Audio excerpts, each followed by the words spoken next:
as I was saying, there's a few main reasons for the way we designed this new game. All of these reasons came from the feedback of our thousands of clients all over the world. And you were demanding certain aspects that we were not able to deliver in the previous games. And one of those were that you asked our games to be able to be replayable. So you wanted the students to be able to play these games more than once. And so far, our previous games are kind of a story. This story has a beginning, has an end, and once someone has played the game for the first time, he is not actually very attracted to repeat the game again. So that was one of the first demands that you had. Second demand was that you wanted the game to be time flexible. Again, the previous games of GameLearn, they had very specific timings. So we have games that are 3 hour long. We have other games that have 7 hour lengths, and some of them have even 12 hours. But you wanted to be flexible in the way you configure those games for your people. In fact, one of the very specific demands was that many people wanted to be able to use those games within a meeting or within some kind of event. So we had to find a way to allow you to play the games maybe 1 hour, 2 hours, 3 hours, 1 month, 2 months, 3 months, depending on your need. The third demand that you were asking for was that the games needed to be social. So the previous games were social. We had rankings, we had collaboration, we had communication among students, but still you wanted a little bit of extra social learning. And the fourth demand would be you wanted the game to be customizable. So this is something really important for many of our clients. You don't want to have a fixed content, you want to have a content that can adapt to your needs, something that you can use to communicate very specific knowledge or information within your organization.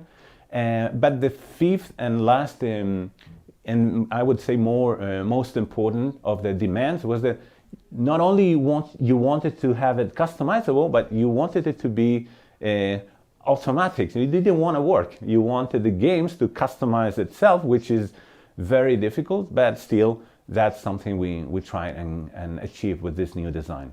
So once I explain why the game was designed this way, let me explain what Mars is about. So basically Mars is a game, it's a strategy game in which the student will adopt the role of a protagonist. It basically has the main mission of building a colony in Mars. At the same time, he or she will be competing against his colleagues to build the biggest and richest colony in the planet. So basically, we'll be arriving at the planet. We won't have anything, but obviously our spaceship in which we arrived in, and then we'll have to build this colony.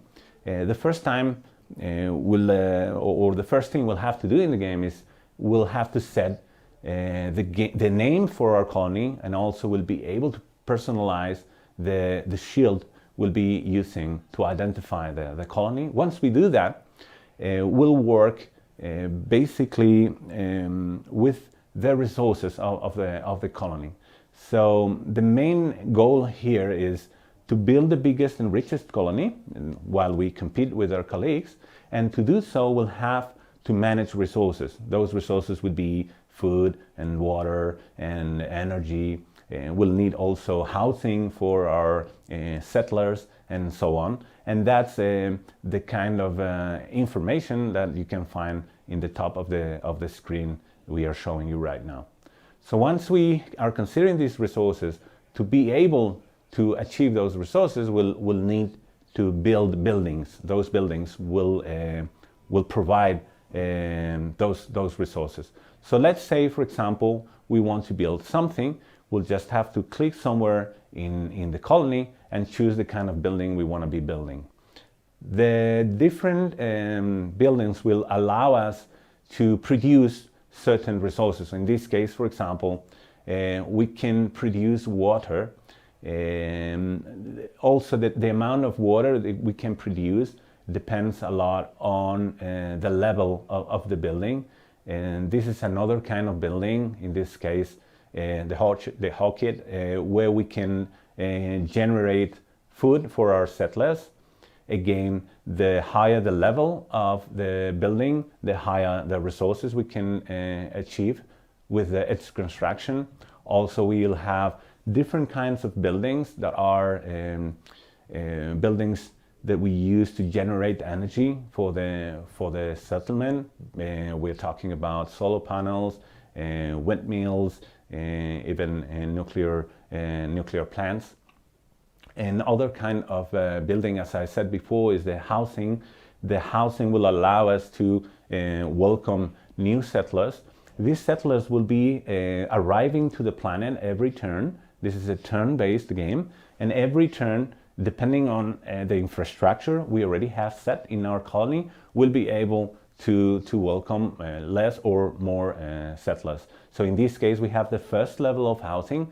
As I said before, you can upgrade to different levels. This would be the second level of housing, the third level, and we also have like an extra fourth level, which is kind of the beautiful, shape of the building, because many of the people, many of the students playing the game are very engaged and very motivated with making the colony nicer than the rest of the people's colonies. So another slightly different kind of building is the ones we call the happiness achievement buildings, which is basically a kind of building that will allow to raise the happiness in our colony. The happier the colony, the richer the colony, the more resources the colony, the more settlers we can bring on. And in this case, we have an auditorium, but we also can construct a gym or a social club or different kinds of buildings to improve our social life and happiness within the colony. So basically, as I said before, we will arrive at a colony that is empty, and taking into account the resources, and that we have to have enough resources to bring new settlers into our colony, then we'll be able to construct different buildings just by clicking, as I said before, and then making our colony grow, as you can see in the screen right now. As I said before, it's also interesting to know that every single building, we can just click on it and upgrade it. So we see how we just upgraded one of the housing units. And this same way, we can just make our colony grow and grow until we have a huge and beautiful colony. So that would be the main game mechanics. The second thing I want to talk about is the Research and Development Center. That's probably the key aspect of the game. So some of you guys might be now asking yourselves, well, it looks interesting, it looks fun, but where's my content here? How are people going to be learning? So it looks just like a strategy game, but where is the content? Where is the knowledge? So the whole trick is around this R&D center. The R&D center would be like a crucial part of our colony, and this is where things happen. This is where the magic happens. So what happens in this R&D center? So basically, there's different ways we're going to be teaching people, that we're going to be informing people, and those ways are the following. The first one would be obviously answering questions. That would be the most normal way to communicate, the most normal way to explain things, to make people understand. And that's why answering questions, that's the standard way of it. So when you go into the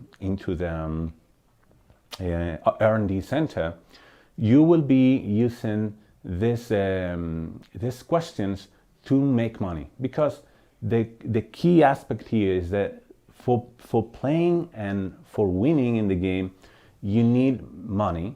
This money is going to be the money you use to build infrastructure, And the way you can obtain this money is through the R&D center. So we are using a kind of a cyber coin. In this case, it's called the G coin or the galactic coin.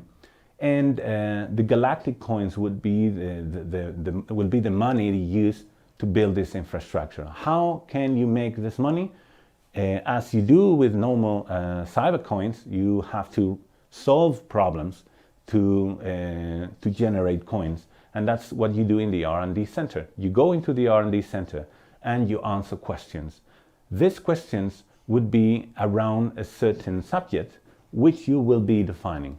So at the beginning of the game, the HR or communication or marketing department will decide and will upload into the game the information they want to be playing around. So you have three different ways to upload this information. So the first one would be, you can basically tell people we're going to be playing about this subject, and you will allow your people to find the information by themselves. You don't need to actually upload the information or the knowledge into the game if you don't want. You just can say, we're going to be playing around the new launch of a new product, for example. You guys know where the information is. You go and check in our servers, you go and check in our product manual, you go and ask marketing. So you don't need to actually upload the knowledge into the game.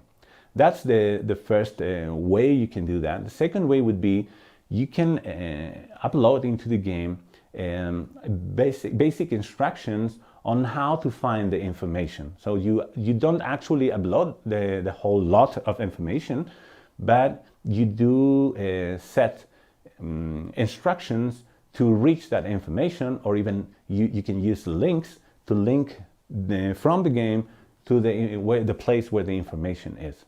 And the third way you can use, that would be the most complex one, or the one that means more work for you, is you can actually upload the content into the game. So you find a place, and the users will find a place inside the R&D center where they will find this information you uploaded, which is basically videos, PDFs, images, or plain text. So that's the three ways you can define what is the subject you're going to be using to play in the game. So it's kind of a Trivial Pursuit kind of game around the subject you chose. So going back to the first way a player can make money, and you can see now in the screen, we can enter the R&D center and ask questions. In this case, is a question about our new launch, a new product launch. You can see how someone asked what's going to be the price of the new product. We have different options. This would be as easy as choosing the right option. If we choose right, we get money. If we choose wrong, we don't get money. So people will be somehow motivated to be careful and choose the right questions. So the second way we can generate money, and the second way we can generate these cyber coins so we can build a bigger colony, it's created questions. So this is one of the key aspects of this game.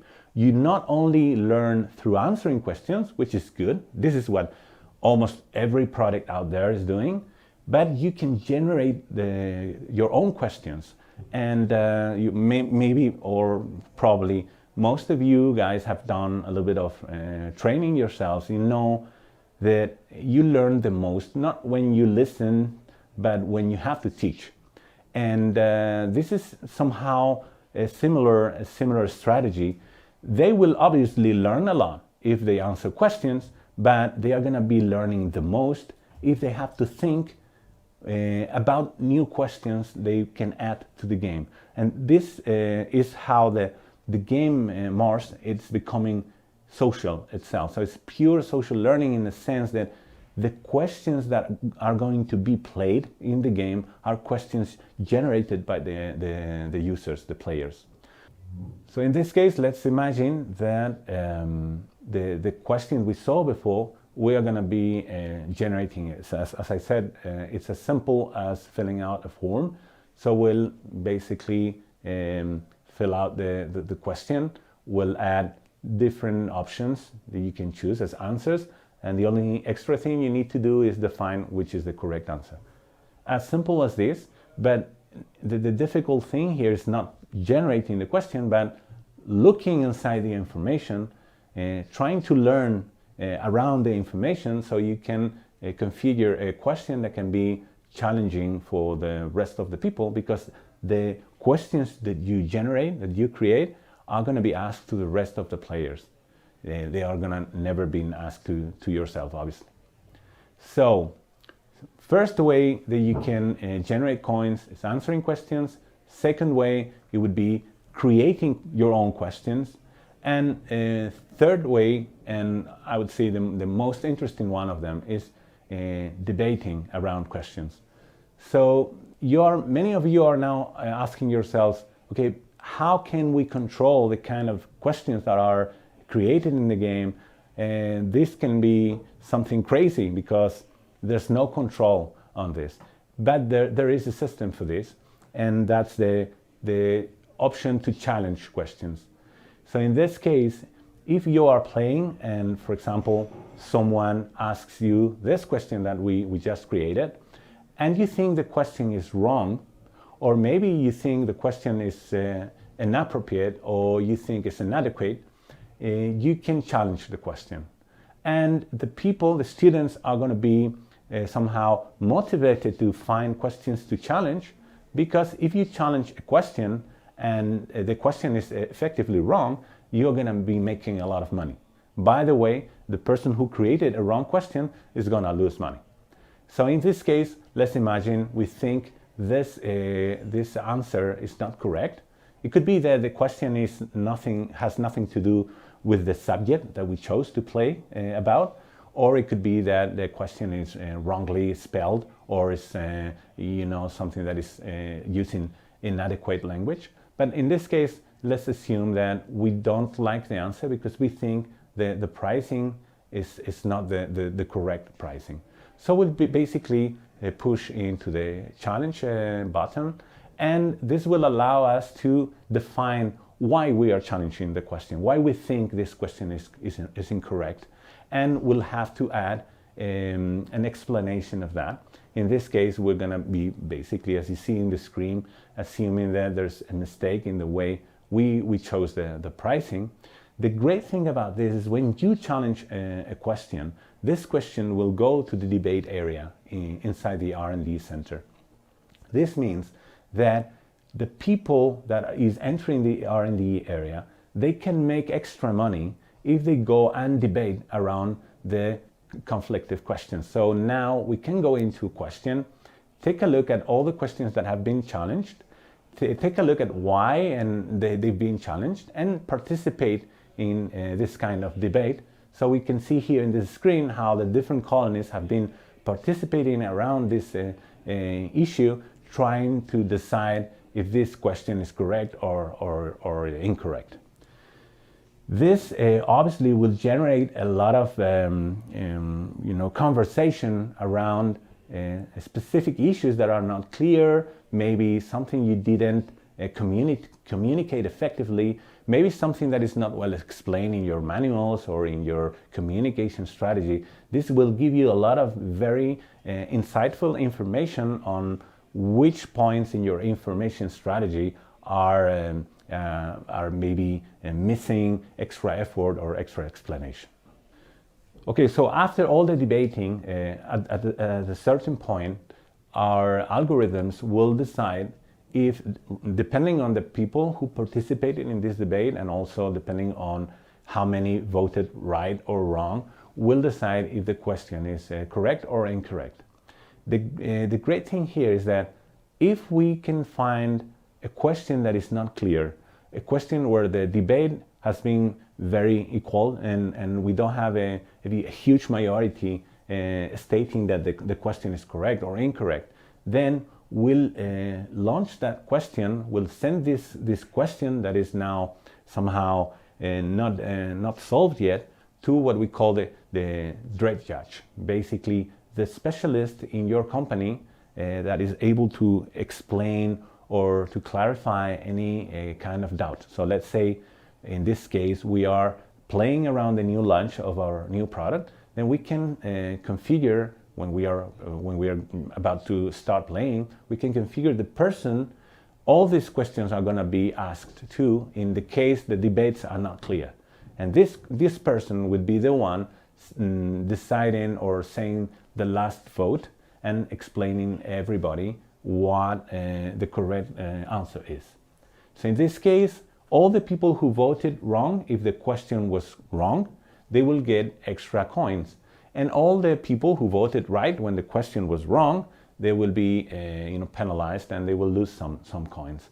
And obviously the person who found and who challenged an incorrect question is going to be awarded, and we're going to give him or her a lot of coins. And for the person who created a wrong question, he will or she will lose a lot of money herself.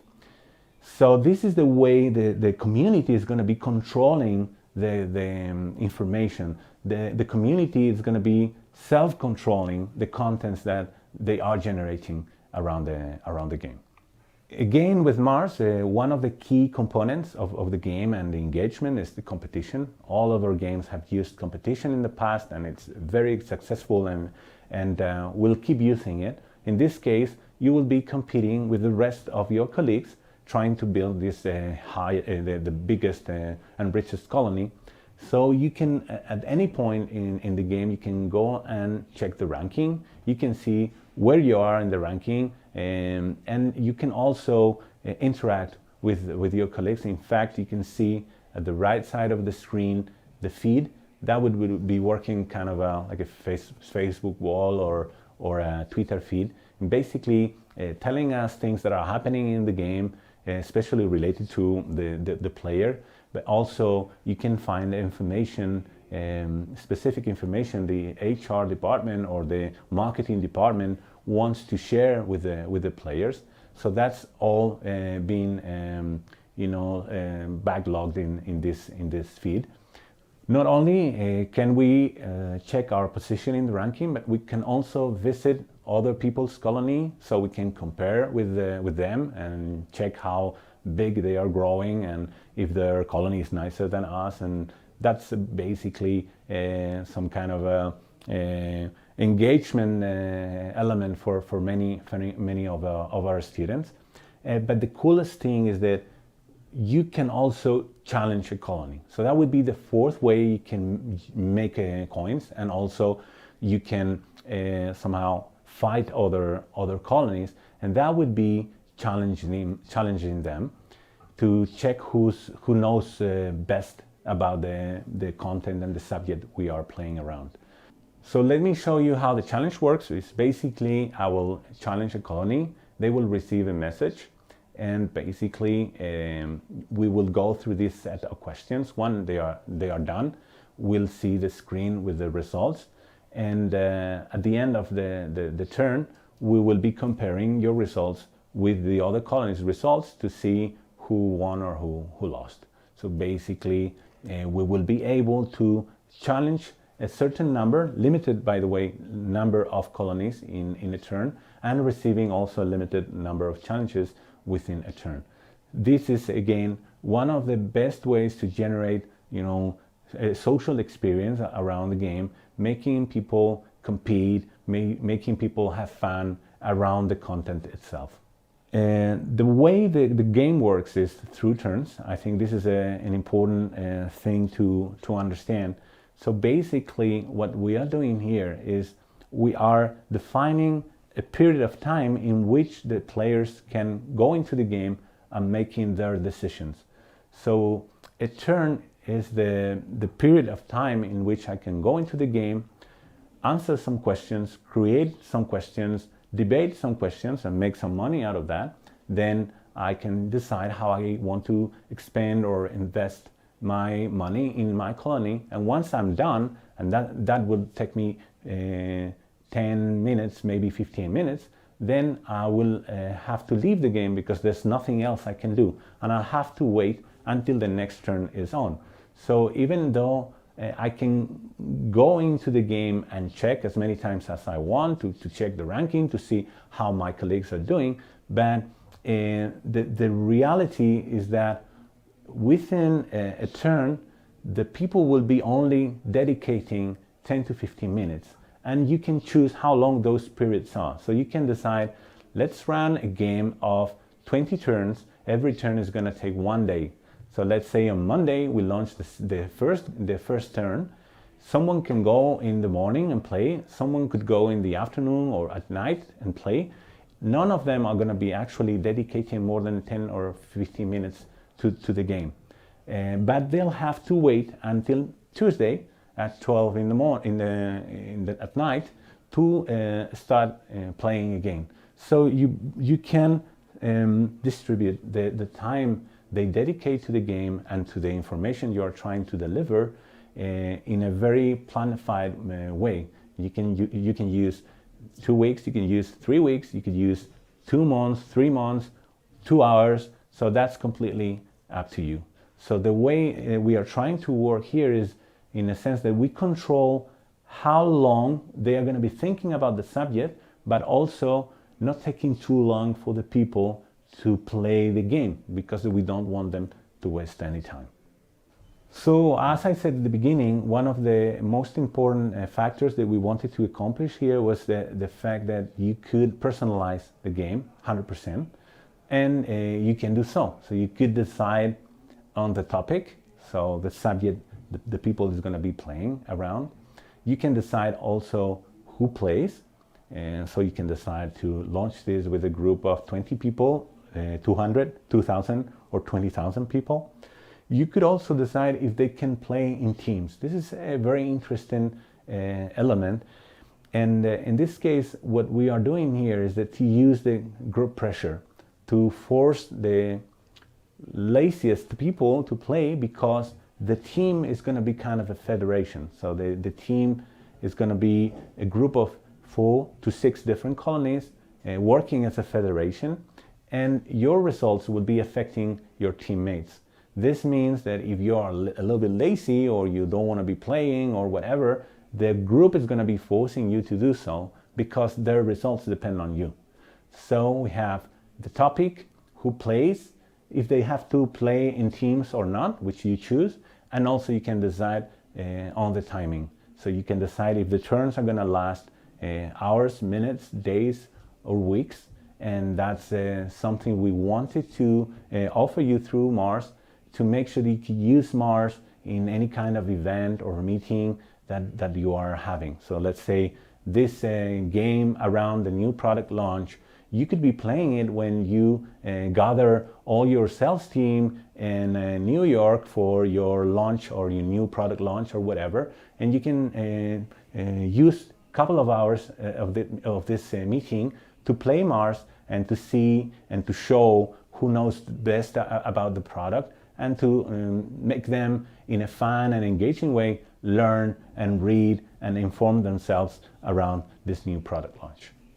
Back to where we started, the game allows students to play this game several times.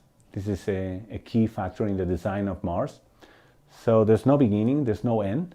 You can ask people to play the game as many times as you want. You only have to change the subject they are playing around, or even if you don't want, you don't have to do either. It's basically as the chess game. You know the mechanics, you know the rules, and every time you play would be a different experience. And Mars will offer you that. Also, it's time flexible. As we spoke, you can choose to go from 1 hour gameplay to several weeks or days or even months. Also, the aspect of social learning is very well accomplished in Mars. So we have the creating questions and answering questions from other people in the organization. We have the debating, we have the challenging between the different colonies. We have even the feed and the communication through the feed, because it works kind of like a Facebook or a Twitter account. Also, is completely customizable from the subject itself, but also to the fact that you can customize the number of users, if they're going to be playing groups or not, and so on. And the most important thing you were asking for is that not only it is customizable, but also it does so automatically. So the community is the one generating the contents. The community is the one doing the work. So you guys can just sit and relax. You only have to say, let's play to see who knows most about X subject, and you don't have to do almost anything else. Well, that was all. Thank you very much for your attention and for your time. It was a pleasure sharing with you our new release. We are very excited about Mars, and we hope you can use the game in very many different ways. And now I invite you to join the discussion. We're going to be opening different debating rooms where you can talk to us, ask questions, and try and get more information about Mars, how it works, how you can implement it. You received a mail in the past, basically with the instruction on how to join those rooms. And if you don't have the time right now, or you don't have a clear idea of what you want to ask, just get in touch with us and we'll get back to you so we can set a meeting in which we can explain or go a little bit more deep on certain subjects that you are more interested about. Thank you very much. It was a pleasure talking to you all.